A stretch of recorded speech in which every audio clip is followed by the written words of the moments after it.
Hello everyone and welcome to the channel. In this video guys, if you are facing this issue while installing the Windows 10, 11 or 8, Windows cannot install required files. Make sure all files are required for installation are available and restart your installation.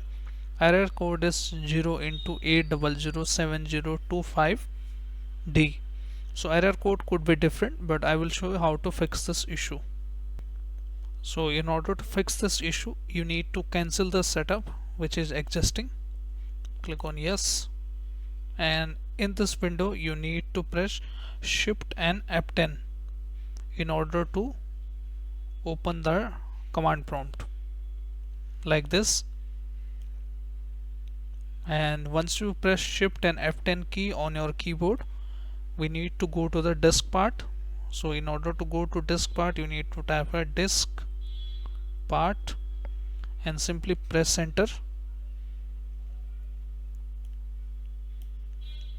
Now once you press enter, you need to type a list and disk.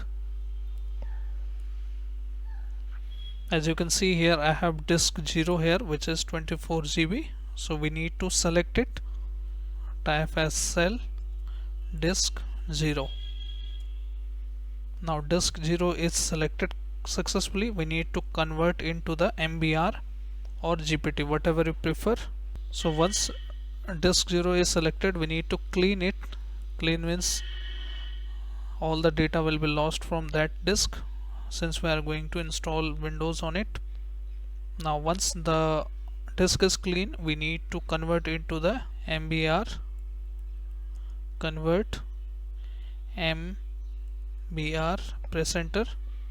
Now we will see successfully converted to MBR. Even you can hit here the command to GPT.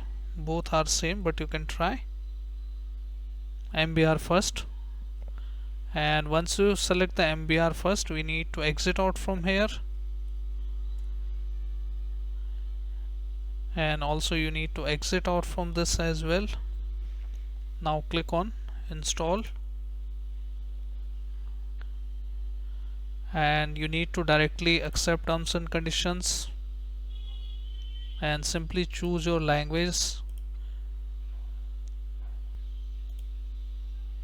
Select the unallocated space and simply click on install.